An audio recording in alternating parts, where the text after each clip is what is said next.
All right, man. We should be live. Me and Jared have known each other for, I don't know, at least probably like 10 years or something. Um, we've kind of always invested predominantly the long-term space, done a little bit of maybe short-term or room rental stuff. But I wanted Jared to come on today, tell us a little bit about what he's up to, but also cover really just short-term rental market is sort of the purpose of talking through today. And we might talk, sort of the nightly rates, the longer stays, but wanted to give you guys in Tampa Bay what's sort of actually working in today's market because a lot has changed over the last 5 years, especially in the short-term rental space. So wanted to give Jared a chance to just tell us a little bit about himself and then also just dive right into kind of what we're experiencing today for short-term rental investors, and we'll take it from there.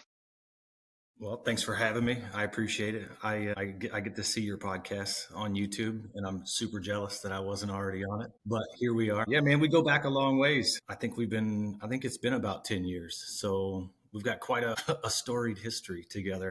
Yeah, dude, no doubt. We get to work on a lot of cool things together, and not necessarily formally. We're not hitched. We're not dating. Yeah, we're not dating. We talking. No, I appreciate the opportunity. I want to get the message out there. Short-term rentals are pretty much all I do. I mean, I do own some other businesses and we do other things, but short-term rentals are my baby. I don't think there's anyone in this market that really understands the asset class quite like I do, especially from an operational standpoint. The industry itself is kind of ruled by gurus. And I think you and I are both kind of the anti-gurus. Yeah, dude. I mean, just a couple months ago, someone's like, yeah, I mean, these programs, that's why we do these meetups and stuff too, is just to educate, like, what's actually working like today. And that's just like, some of the strategies could have worked, may work in the future. Maybe it's not right now. So like, for some of and there's been a lot of shakeout in the market, right? From not only management companies, short-term rental management companies not be able to make it, but like investors, maybe deciding to sell or change strategy. And so there's a lot to unpack there, but maybe we can sort of start with, what are you guys experiencing on the management side today and the opportunities for people that either have a current asset that's short-term rental and they want to do better, or somebody that's looking to buy something and possibly do the strategy? Man, what a We'll keep it at 10 minutes. No, just kidding. loaded question. Just so much to cover there. No, short-term rentals are it sounds like a niche, but it's not. Like short-term rentals have been a thing for a very long time. You just call them different things, like corporate housing, right? Like that's just another name for like monthly rentals. Yeah. Historically, the shorter the lease period, the more expensive it should be, right? But that's not always the case. Every market is different. So real estate, they always tell you, and you always hear it, real estate is hyper local. It really matters what's going on in your area. Can it support this type of asset, or is there a need for this type of asset? And Tampa's one of those crazy places where it's both a tourist market and a business hub. And I think you can probably vouch for this too. Like the business economy here in Tampa has been exploding over the last 10 years, and it's only going up essentially, right? There's only so much housing available, and people are going to come to Tampa for short stays. They're going to come here for a few months at a time. Maybe they're in between housing. Like there's so many use cases for short-term rentals.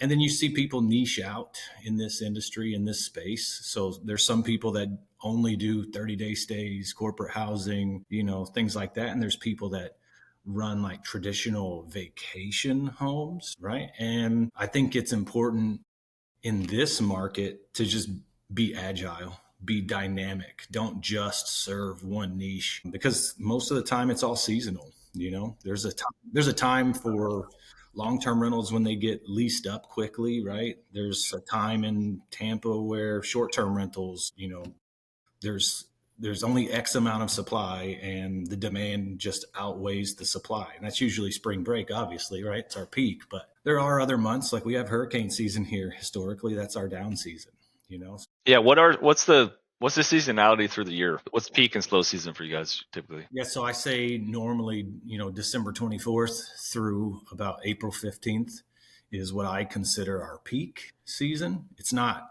100% peak, but that's when the most demand arrives in Tampa is during those months. And then we've got a summer shoulder season, right? So June, July are pretty good here. And I'm only talking about the Tampa side. I do stuff in Pinellas as well, but that's really a beach market, so it acts a little bit different. But June and July are pretty good here too. And then traditional hurricane season, August, September, October are usually pitiful for most people. So like market occupancy in October is going to be like 30%. That's just what I was going to start leading into, is like give us some context to slow season, peak season, occupancy rates, and like should somebody ever be 100% occupied? Where's that sort of, and we could talk around like how that sort of the pricing perspective of like why maybe 100%, Well, maybe sure. you're Like, priced too low. I have to remind everybody that short-term rentals, they're a commodity, just like gold.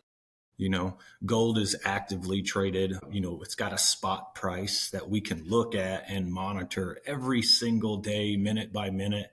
We know what 1 ounce of gold is worth. But when you're playing with short-term rentals, you got a supply and a demand side. It's still a commodity in that regard, but there's no public space where everybody knows that this type of house, is worth X number of dollars on this day. Some of it is kind of like an art form.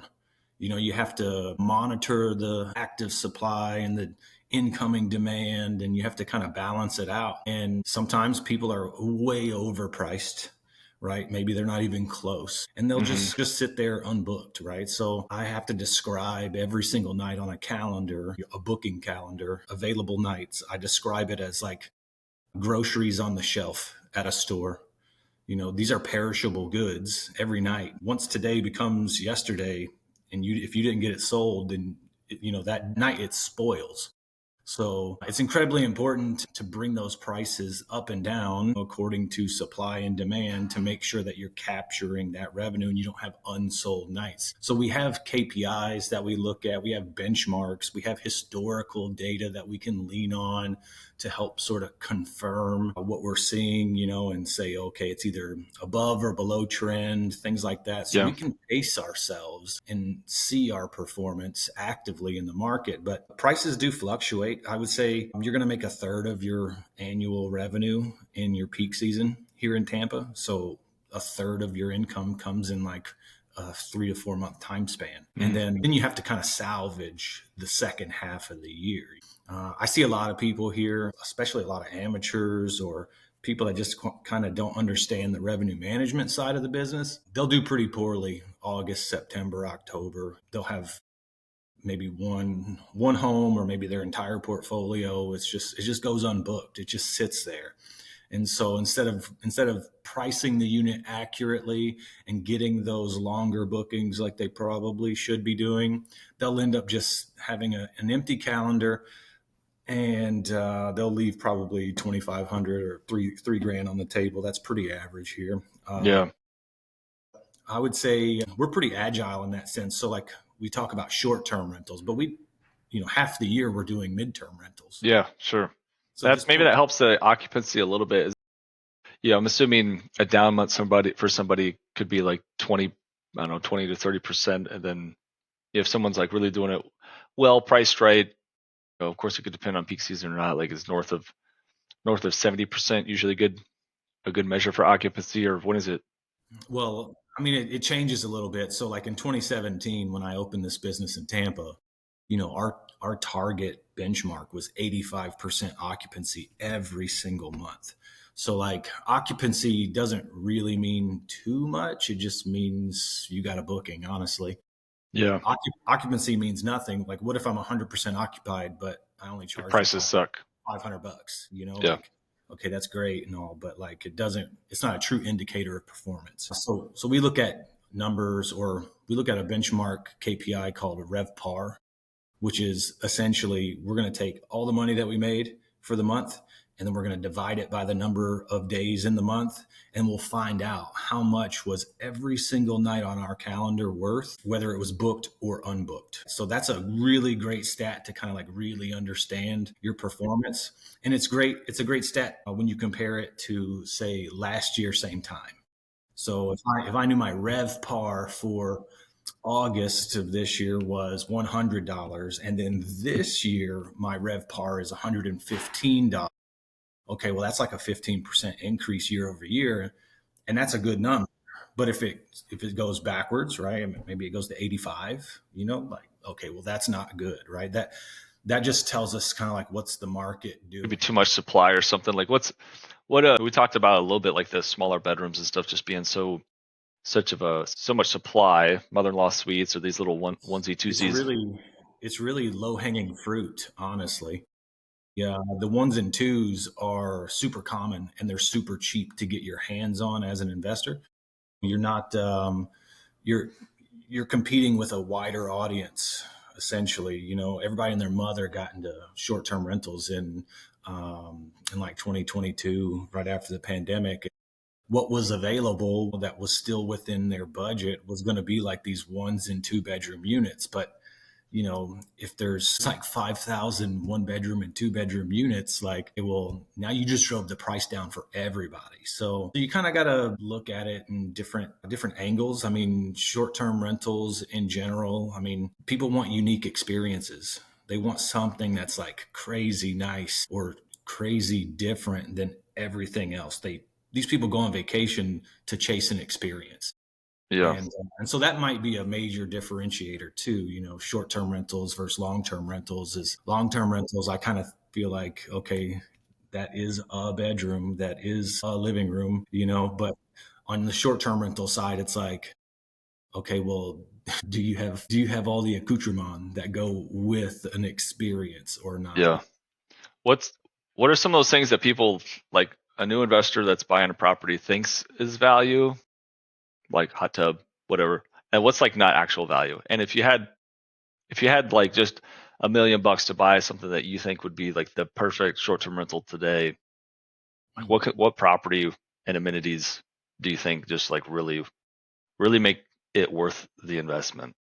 All right, that's a good question, man. I get it all the time, right? But every investor is unique. They're never the same. It's not like I could say, oh, there's a specific type of home that you must buy because every deal is unique. Every deal is different in some ways. Like I just looked at an A-frame, one bedroom technically in Temple Terrace, which is, like 10, 15 minutes outside of downtown Tampa, but it's a different property. It doesn't look like everything else. So that's why that one was a crazy good deal. I think after I did like all the numbers on that one, it was like 15% cash on cash return on investment. Like that's crazy, right? What That's kind of way. investment are you proposing that they need to make between, you know, upfront furnishings? Like if someone comes to you and says, "Hey, I want you to design the space and like buy everything," what would be, or you could talk on a specific deal or just broad range, like, hey, you should assume anywhere from 5 to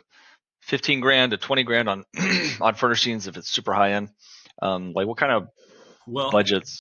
I would say we follow the macro here. What we're seeing in the economy is not normal for the last 4 years.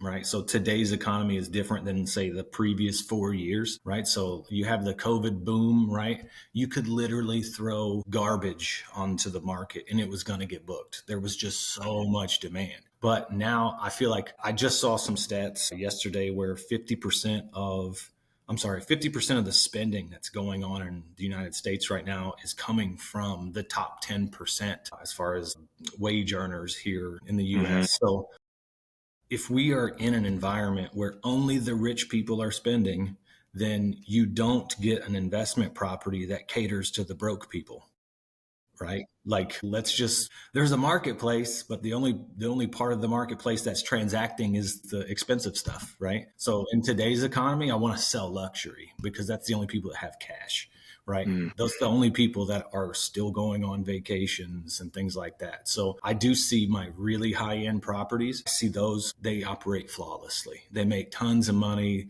They're still doing great. They still have extremely high demand. We've got pricing power as far as nightly rates go. So like there's extreme upside on the luxury side. Plus, if you're traveling to Florida and you don't, like in your mind when anyone travels to Florida, the first thing that they're thinking about in their mind visually is something that looks like Key West. They're looking for Hmm. beaches, palm trees, swimming pools, luxury stuff. Like this is where people go to like have fun. Miami, all of these places, it's a really high end experience. So if you're buying something and it doesn't feel high end, well, in today's economy and today's market, it's just going to be, that's just a house, right? And the For only most of the benefit. people that are like booking the luxury stuff, as it, a lot of them have families, Oh, yeah. almost kids every like, Well, there's very few one bedroom luxury units. right. You know what I'm Naturally, it's saying? going to be like people rooming together or families or Yeah, something. But it's going to be multi generations of travelers together. So, like, I just checked in a guest yesterday.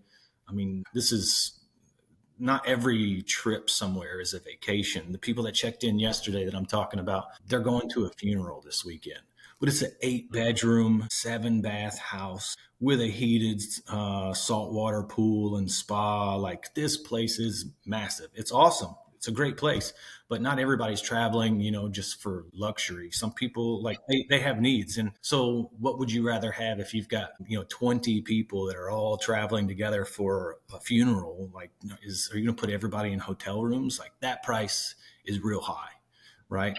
Or you could just book this 8 bedroom house that's fully loaded. It's got everything. It's close to where you want to be, and you'll get it for half the price that you'd pay at a hotel. yeah, and with Right. something where you have that many people, like I obviously like people concerned about short-term rental might be wear and tear or damage on furnishings or having parties. Like, talk me through maybe some of the top two or three sort of misconceptions or just things that you guys do that sort of protects the property and investment itself from you from the strategy.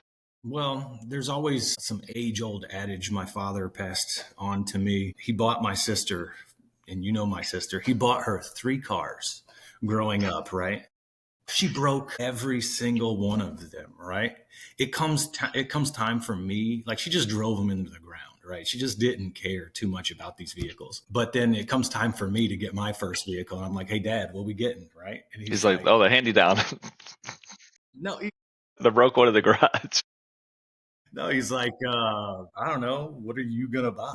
Like I was like, "What do you mean? What am I gonna buy?" You're not going to help me out. And he's like, absolutely not. I was like, this is crazy. Why wouldn't you help me? I'm your only son, all this stuff. And he's like, well, if I buy it for you, you're not going to take care of it. But if you buy it, then you are going to take care of it. So the same goes for probably your long-term rental side too. Like these people don't own these assets. They don't care about them, not in the way that you as a homeowner Hmm. would. Right. So they're not going to take care of it like it's their prized possession. The only thing that they're worried about is getting charged on the back end. They don't want to pay for damages. Most of the time, they're going to be respectful, obviously. There's some things that you can do on the management side, just the way that you present your property and maybe some solid sort of rules, procedures, maybe that you make them abide by. But honestly, the way that you manage it will deter or attract people that would cause damages to your property. I mean, like if you fill your house full of Wayfair furniture, like, okay, well, that stuff doesn't have like a really long lifespan in the first Yeah. place. So how much of this is truly attributable to guest damages? And then how much of it is like normal wear and tear? I mean, like this bed is made out of balsa wood from Malaysia. Like it's not going to withstand a 300-pounder sleeping on Yeah. it. So like that's not necessarily like guests being disrespectful and damaging, but damages are part of the business. And I use a layered approach for damages and insurances and things like that. I want to drive them the most value to my homeowners and get them the most amount of coverage for the lowest price possible. But there's some ways that you can do it. One way we do it is with a damage waiver. Okay, so like for around 65 bucks per reservation, I can have like $3,000 worth of damage coverage, and this covers like just about anything that a guest would break, right? And that's And there's the person booking is paying that as part of yeah. the check-in fee, right? They pay like the cleaning fee, they pay something like that, and Well, that's something that you kind of can require. in a short-term rental world, there are fixed fees or fixed costs and variable costs. Like for instance, the damage waiver. Okay, that's a fixed price, right? Your lawn care, that's a fixed price. But like, I'm running a P&L for every single one of these properties. So where does that where does that money fall at? And then how can I have the guest pay for it? At the end of the day, the guest is only going to pay so much. Something's got to give. We basically, our formula for pricing these things is we have fixed costs and we have variable costs. And then we kind of layer that onto our seasonal sort of predictable pricing model. Hmm. I know, in August or September, I've got maybe the property's going for $100 a night, but you know what? My cleaning fee might be $300. It's just, it costs what it costs to turn over a home. And so we build that in, and ultimately what's presented to the guests before they book is a nightly rate that includes everything. I would rather not show them how the sausage is made, right? We don't Sure. have to justify, there's not a line item on there for property manager's commission, so, Yeah.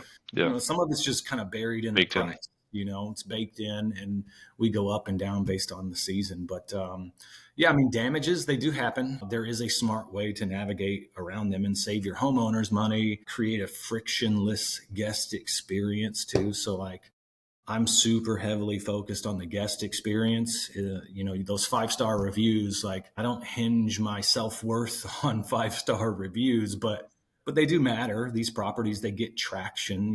This is the digital age.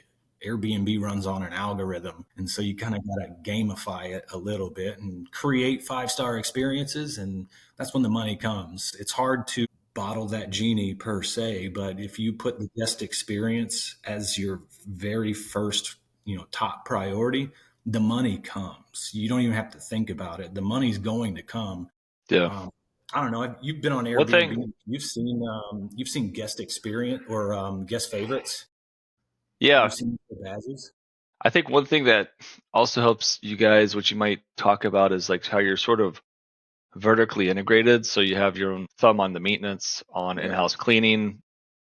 For people that are thinking about running the short-term model, of course they may decide to self-manage, but if they're hiring it out, what's kind of the right questions to ask versus, some of these cheap services that are like nationwide that maybe do some limited services versus like a local operator that's like sort of what we would be for somebody. What's like some of the really key differences when they're thinking about paying, maybe it's close to double, right? Of like what it yeah. might be versus some cheap service that just does like, I don't know, the booking and some basic communications. I would say I know it You're makes kind of, you're a kind of completely, describing like the co-host model. Like when people throw around that word co-host, and I see it all the time because it's part of the network that I'm plugged into. But I have to think of like Florida is like the Wild West, right? There's really not a lot of regulation here. But if I was going to put the keys to my property in someone's hands, I want to make sure that they're using trust accounting. I want to make sure that there's, a brokerage license behind them, right? Because like literal crackheads are in this space, dude. Like yeah, people are, because it's not they're, required for a short-term rental. yeah, yeah. It's kind of like being the receptionist at the front desk at a hotel, like hotels don't have brokers behind them.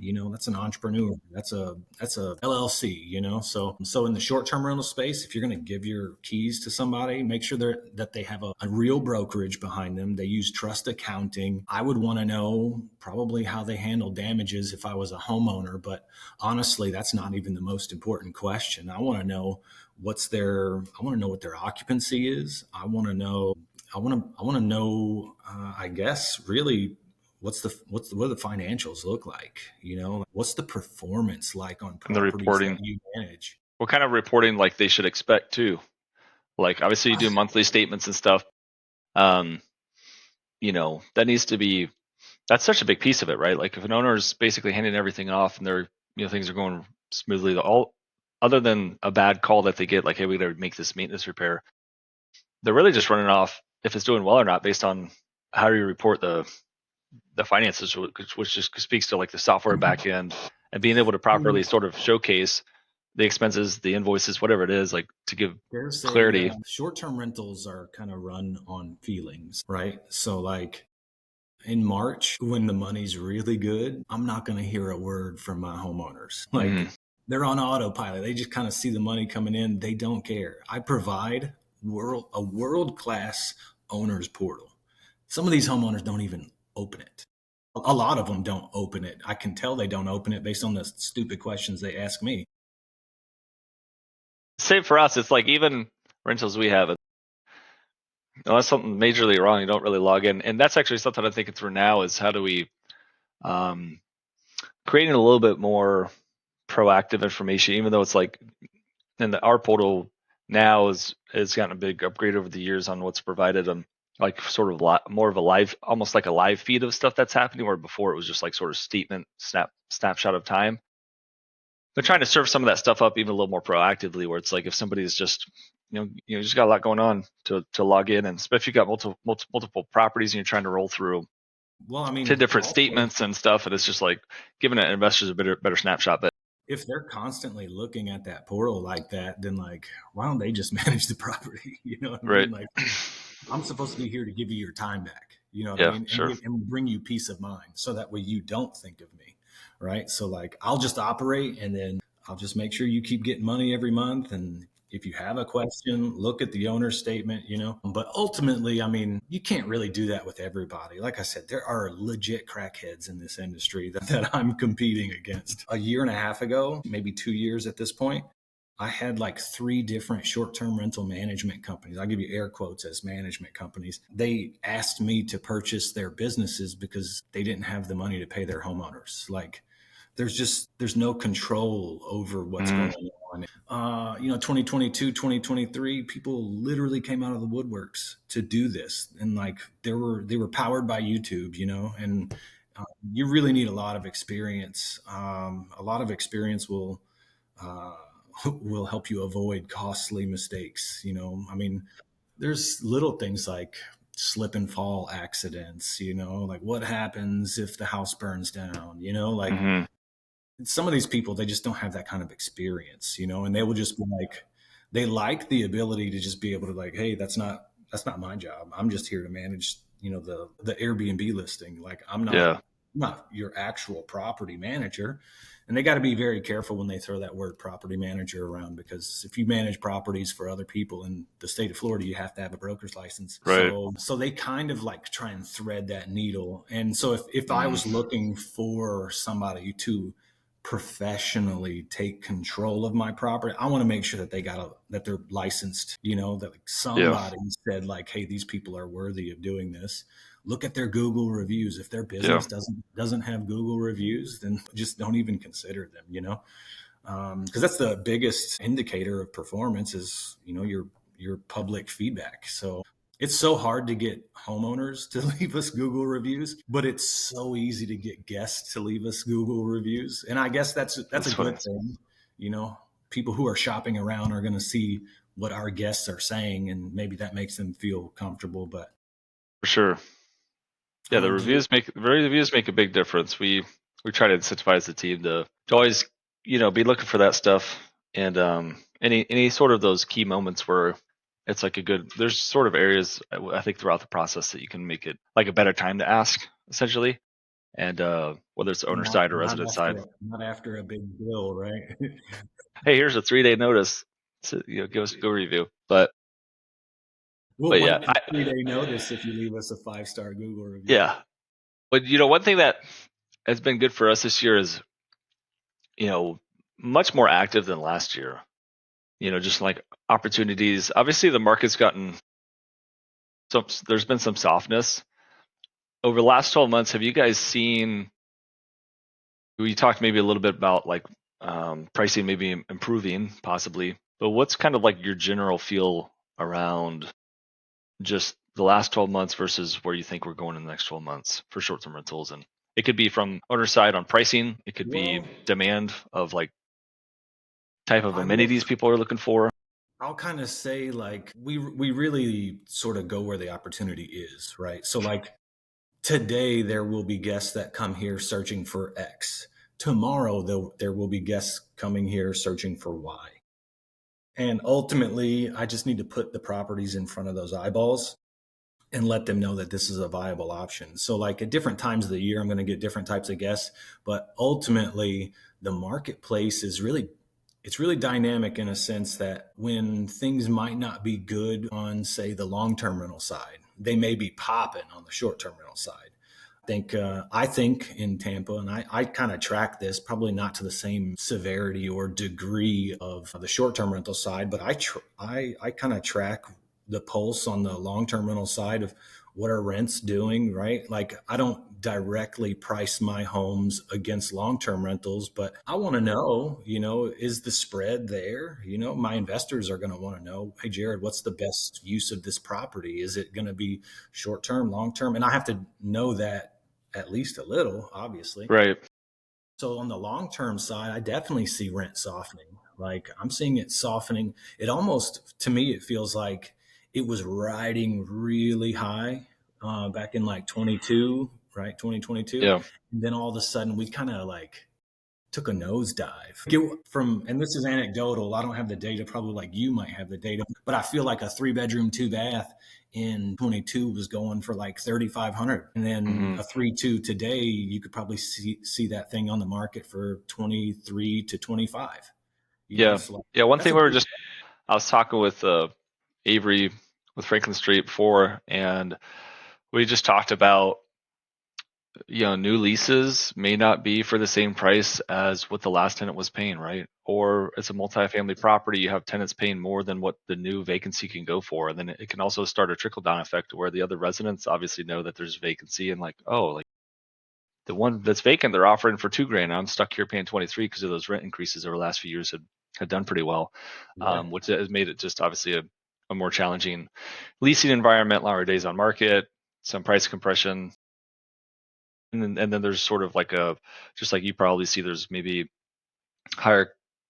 concentration of demand within a certain price point, like 1,500 to 2,400, right? It's like the bulk of a lot of the market activity, and so you probably have some guidance on that from a nightly rate standpoint. I would assume too, on sort of most popular demand, and having to kind of just figure out a strategy of what's going to work when you're taking something to market and it's in the kind of most competitive price point Yeah. against all everybody else. Well, I mean, on the short term rental side, like I lead with the explanation to these homeowners like, this isn't a long term rental. You're not getting a fixed price every single month. Said in Hmm. March, I might bring you, 15 grand, but in August, September, you might make five, So like there's going to be some big violent swings here, just based on the different time of the year. And so, that is a part of it. But ultimately, what makes a short-term rental profitable is getting people to book it. And so Hmm. there's just times of the year where you got to go target different people in order to get that occupancy like you want. So like here in Tampa, the market occupancy is probably only like 55% for the year. Hmm. Just about half your year is booked and half is not. So like if you end up like outperforming the market just because you were really good at pricing, my portfolio sits right near 80% occupancy for the year. That's Yeah. a stellar Which is number. crazy. Like when you think about, like, you have the expense side, right? But if someone's doing their job well, they should be obviously more than paying for all their services and everything. From from your piece, which is different from the long-term rental, which is also different from like the classic multifamily property where they might be changing prices daily or weekly. I mean, we'll usually do it, I would say at least weekly on average for a property that's vacant, and making price adjustments depending on activity. But it's much more dynamic on either the Class A new construction with tons of amenities and the data that they're using. And obviously, it's super important for your strategy to work. Like the short-term rental strategy to work is all revenue maxing, maximization, or however you want to sort of word it. Well, How do you guys, how do you guys, how do you guys do that? Like what sort of, you know, I'm sure some of it's software, but like how often are you guys making adjustments? And is that always, something with the owner, based on the owner's sort of relationship on like, hey, we just know this owner is going to be okay with our judgment. We're sort of tweaking this, every few oh yeah, days, or, that's a good how do you question. sort of manage that? So in my service agreement with all of these homeowners, I had to put it in there. Um, I tell them very explicitly, like, you have zero say on what the nightly rate is going to be. Like, it's out of your control. I'll take your input, but I'm not using that to price these homes. Because if I did that, most of them would go just completely unbooked.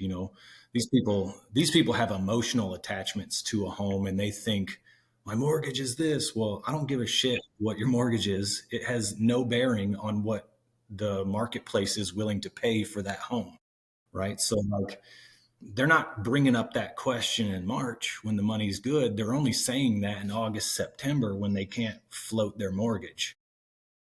And I'm sure you see that on the long term side. I see people, I mean, I talk to homeowners just about every day, and some of them have like crazy high mortgages, Right. It's like and if it doesn't work, then the strategy needs to change. Either different strategy, or you just got to sell it, or you just have to know that you're going to run in the red based on short-term rental rates. If it's that or long-term rentals, like, hey, once you factor in professional management, like it's just, we do have some clients that they moved out, accidental landlord, they moved out of their house, they want to keep the low rate, and like, yeah, maybe they make a little bit, maybe they break even.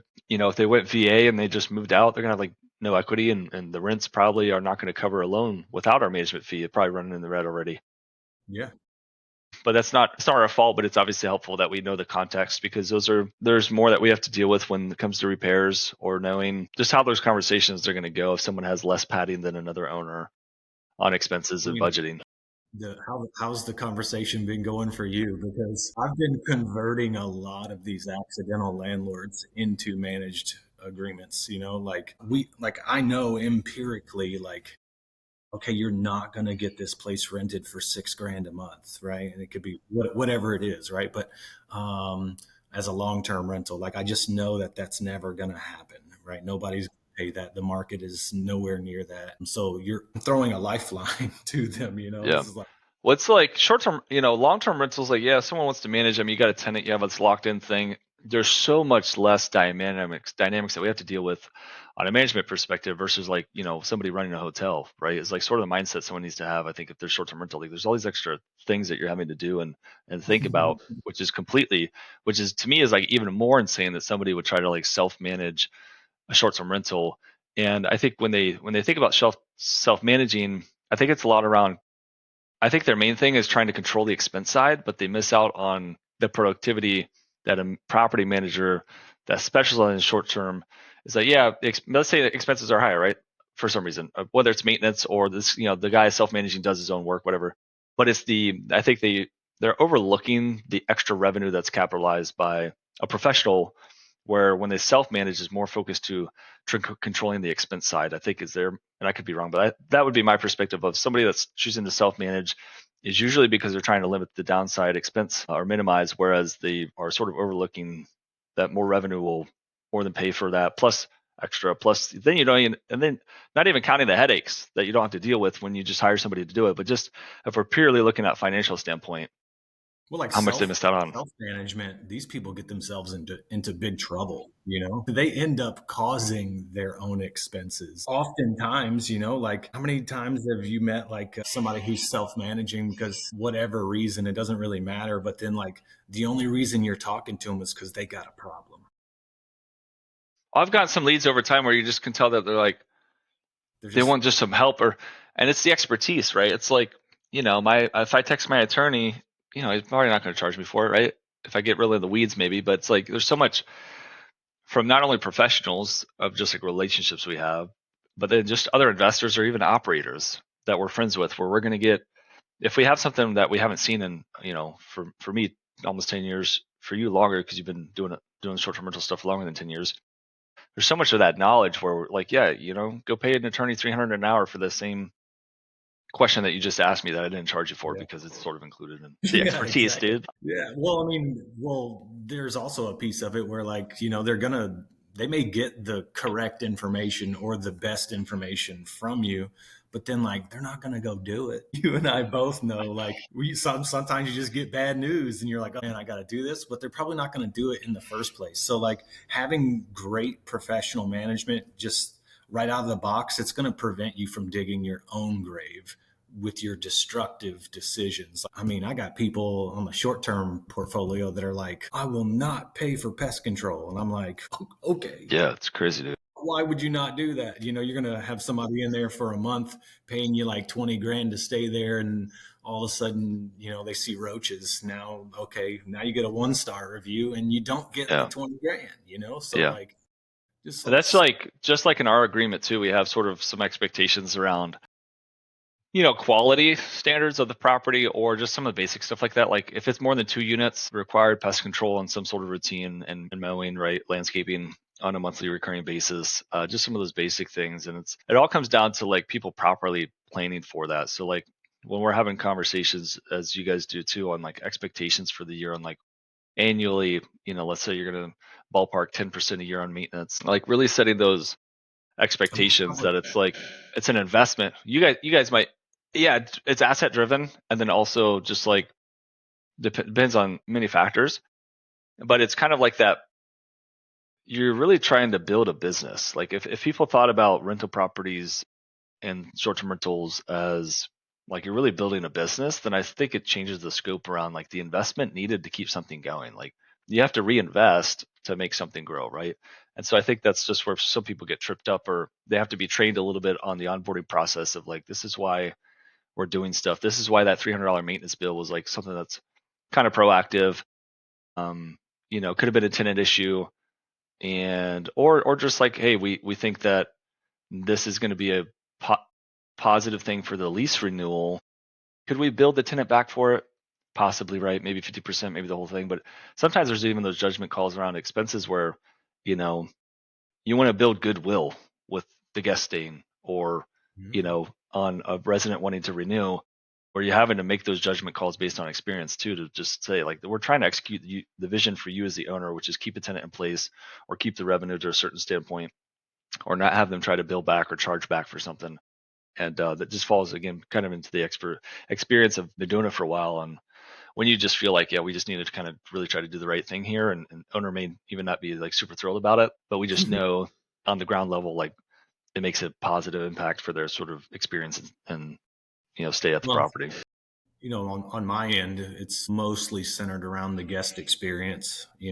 I would say I've got multiple bosses every single day, right? Even we got the guest side; those are my bosses. Obviously, they're the ones paying.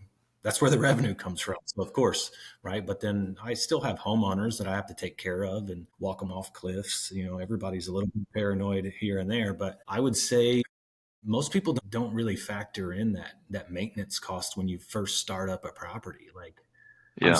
today, right now, I'm in one of our rentals. I got a guest checking in here today, and I drop by to inspect it, right, and then we hop on this call. But like this property, for instance, when I first took it over, like there was so much defunct maintenance here. Not only am I putting guests in here and mitigating their experience here, but like I had to systematically like redo the entire water system here. It wasn't in good condition in the beginning. The pool had leaks in it, just Oh, it's all got to these. be even tougher for a property that's not been already like operating short-term rental, because you think about any landlord that just moves out, and you're like, oh yeah, like there's the water drain's slow in that faucet, and I never cared about it, right? Yeah. Now the guest says, I don't, yeah, I can imagine sort of checklist or process you go through to identify that stuff where the owner's been fine with it, and it's like Well, we just if I right. present like when I go through a property when I first take it on, so I'm taking an audio recording as I walk through the property, and I'm just talking into it, right? And I'll use AI to sort of clean it up later and give me like a really nice list, and then we'll work on getting quotes to fix different things and all this stuff. Like one property I recently did, like I delivered just like at the very beginning, just to start this property up. I was like, all right, I need $17,000 to get this property back into shape. And they're like, I got 2,500. And I'm like, Yeah. oh, Can I no. pay you $25 a week? Can you just take it out of future rents?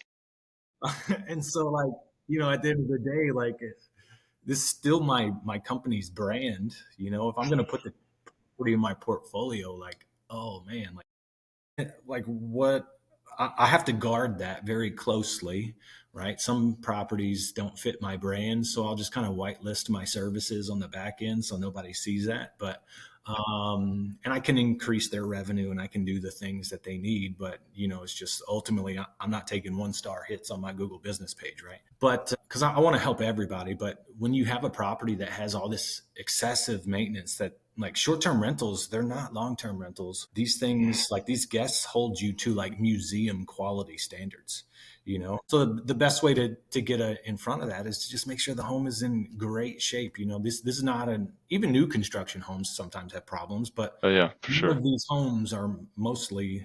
homes are new construction, free from problems. So like part of it is like when we first start working with a homeowner on a property is I have to learn all of the kinks in the house. Like, you know, every 3 months when it rains, this circuit breaker trips, you know, like where's that breaker located? Like, why is it doing that? Can we get an electrician out here to, you know, take a look at that and make sure that doesn't happen? Because like I'd rather not have a guest reach out to me because the refrigerator is turned off again and I have to Yeah. tell them to go to the Even the break. scheduling piece, like during like a peak season, trying to find even the time to get the vendor in to do the work when there's not a guest there is like a whole thing that people don't even think about. Obviously, like the cleaning comes to mind, right? But if it's other maintenance, the whole back end management of scheduling and managing vendors and that sort of stuff, which you guys do well, and you have a little bit more control because you have sort of in-house employees or those sort of verticals where like a lot of short-term rental management companies or people are sort of outsourcing to all vendors, which can work, but obviously there's some pros and cons to maybe certain things, but it's It definitely erodes more your difficult. efficiency. Yeah, I mean, for sure. Anytime you have to bring in an outside vendor, but I think that's another reason why a lot of people hire me to do their property management is simply because like I kind of have x-ray vision and I can see through a wall. I know how these homes are constructed. I spent my whole life in the construction industry with my father, you Hmm. know, so I understand what's behind the wall, how these systems work. And generally like you for every trade that's out there, what's the minimum that they're going to charge to just make a service call? Yeah, like It's gonna be mhm. 150 somewhere in there, you know, just to get somebody out there. And it could be a 15-cent O-ring. That's the problem, you know. Right. Well, if you've got a stellar property manager who just understands how this stuff works, dude, I can get the O-ring. I can drop it in there when I'm at that property inspecting it for my next guest or something like that, you know. I will mitigate these expenses for my homeowners. And we say this Yeah. jokingly all the time, like this is a thankless business. These homeowners, I'm sure you see it on the long term side as well, but like they're not like praising you whenever you save them $500. But yeah, because they don't see it, dude. And so unless you specifically bring it up or it's like part of like a bidding process on something, they just don't see it. And that's sort of like where we as managers like, yeah, that's sort of what we get paid to do. But also there's like so many instances where it happens and most of the time they don't hear about it, which is our job. But again, it's like something that they don't ever see, so they can't tie sort of the value to it. They just maybe assume You it's know what happening or hope it's happening. But I think this has changed a lot of things for me, at least. I used to be pretty, pretty anti social media, dude. Like I had this running joke where like once a year I posted like an update, you know, and then I would just turn social media off and then I'll come back in a year and post another update, you know. I did that for like a good, I don't know, maybe 4 or 5 years. Um, and then I said, you know what? Nobody else is going to talk about all the great things that I'm doing or my business is doing unless it's right. me. So why don't I And just it's just documenting what we do. Like that's what we've always said from early on is you're not trying to paint a picture of something that's not there. You're simply just documenting what we do. Like if you look on my YouTube shorts, I have like 3 or 4 that have over thousands of views on each, which it was just those are always the eviction ones, right? But it's like, I mean, there's so much stuff that goes on that is just crazy when you try to run a business like ours at scale. It's you just could so have all there's the so many automations. little things going on. Yeah. You could have all the automations. You could have all the AI and the virtual help you want, but like it's not going to replace your expertise and your vision, your boots on ground. You know, it's that stuff is never going to go away. This is a people business, no matter which way you slice it. You know. Yeah. That's what we talked about earlier in the week. Like you asked if who's really your client. And so you have two stakeholders, man. It's like you have the owners, but there's so many times where like, you have to really consider the resident side of, like I said, doing the right thing. Or, like here's a simple example is we had a tree branch fall on a property and was pretty heavy and damaged a car, right? So it's like, should the owner really pay for the insurance deductible for that car? It's like, well, that would be the right thing to do. But if your owner's like, F them, And it puts us in a really weird spot. And then, there could be some technicalities to that, but it's like Well, something where I'm then they like, want to sue you, yeah, that So I'm where I'm like, dude, like this is just the right thing to do. And yeah, we can't dictate whether the resident had a cheap or expensive deductible. And we're only talking about like $1,000 here, which, it's not a small amount, but still it's like this to me, this is like the right decision, like obvious right decision is like, can't now we go back, maybe we reevaluate all their properties and do some more proactive tree trimming than we had in the past. But it's like, you can't foresee that. It's just that sort of stuff just happens, and you yeah, need to just do sometimes. the right thing that, because those tenants talk. That's a multi-unit building. So tenants can talk, F me on that tree, and boom, there's your lease renewal start. That's just one of those little things that gets planted in their head that like, man, if I have another situation that's like not great, then I just know like I'm going to be left holding the bag without any sort of real support from the owners, where it's just kind of like one of those decisions you got to do to keep the I property mean, operating well and stuff. I love my homeowners. Like, don't get me wrong. I started adding them on Facebook so that way they Hmm. can see everything, and that's Yeah. been fantastic. That Yeah. I used to have just angry owners all the time because we are a guest centric company. Like, I love my homeowners, but they come second to my guests. Some people may feel differently about saying that as a property manager or whatever. Like, it doesn't bother me. Like, I am in the hospitality Yeah. business. Well, I'm that's what they're the paying you to do, is to make them money and rent, do, collect yeah, rents or booking guests. And yeah.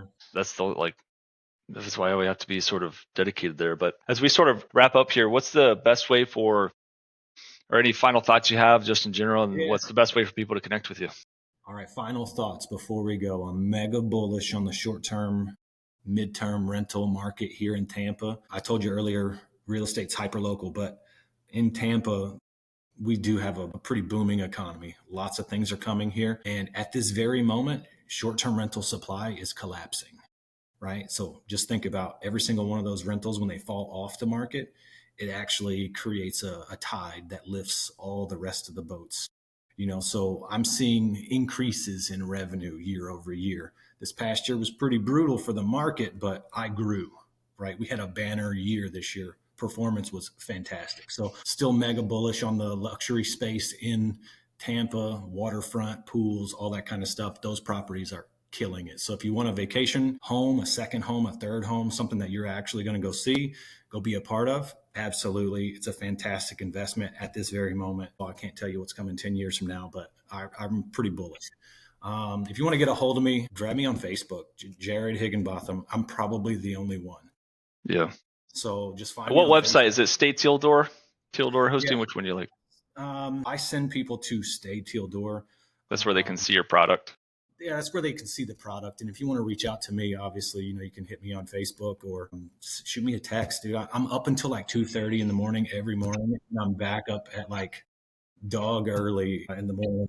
So I don't really care. Just get at me any way you can. I'll Cool, man. chat. I'll talk to you Yeah, tomorrow. dude.